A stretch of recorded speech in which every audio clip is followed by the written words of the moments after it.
Okay.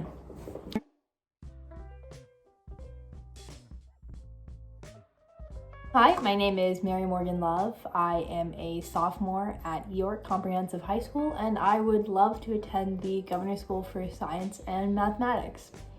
So while reading through the traits, one of the first things that really stuck out to me was creativity, especially seeing as someone who has dedicated a lot of my life to artistic hobbies like theater and music. I've been doing theater since I was about 10 and playing the guitar for about 2-3 years now. Yeah. Even if it's not the nicest guitar or my nicest playing, it's just sort of something I enjoy, and music has always been a really good outlet to express myself with. This is an example of a project that I've done in the past, and it's definitely one that I'm most proud of. It is a website that I made about the Russian Revolution, and it was for a project called the National History Day Project, which ended up going all the way to state and winning an award. As you can see, I'm a very visual person, and when it comes to projects like this, I choose to make it as visually pleasing as possible and try to sort of let it be an opportunity for me to be as creative as possible. So creativity is really just something that's always spoke to me, and I've always just considered myself a naturally creative person. I also consider myself someone who is very intellectually curious. I just love learning for the sake of learning. I find absorbing knowledge just fun and entertaining. One topic that really just fascinates me is true crime. I have a lot of true crime books, not just here, but also at my dad's. And in my free time, I love true crime documentaries, true crime podcasts, really just anything that can help me absorb information. This book is about female serial killers, which is a topic that really interests me because I felt a lack of information was about.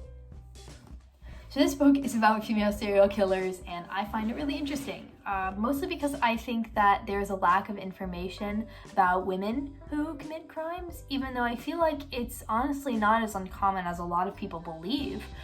There's just so much less attention is drawn to it. And it kind of talks about why women commit crimes versus why men commit crimes and why they're heard about less.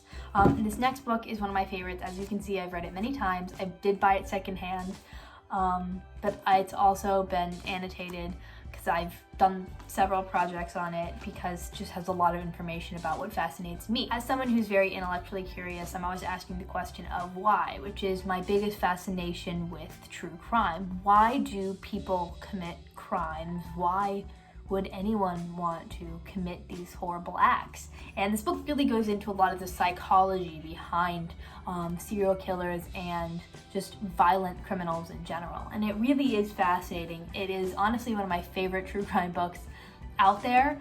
It talks about a lot of different serial killers and psychology behind the individual ones. I definitely recommend it. It's great.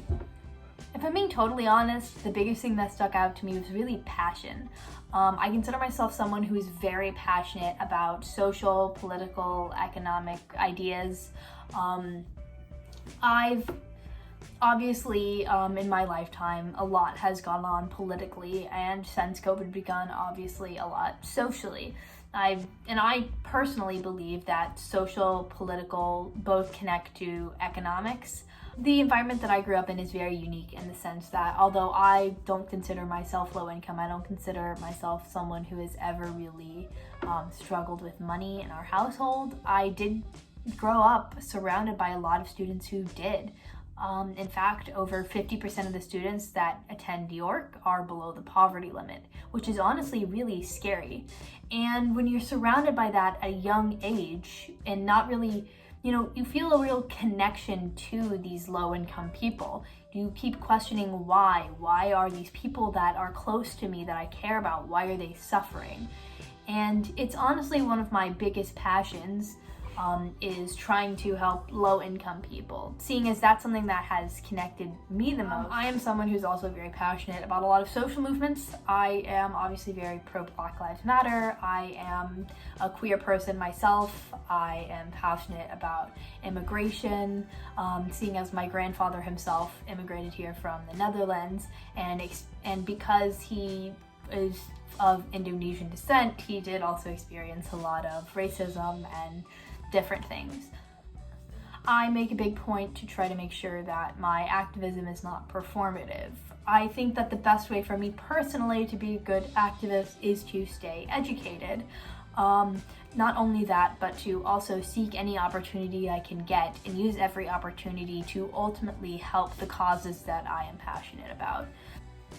For a lot of my life, I feel like the environment around me has really smothered me, and I would love to use the opportunities that Governor School can give me to not only thrive creatively, but to really pursue my intellectual interests and my passions. And I really hope that you guys would consider my application.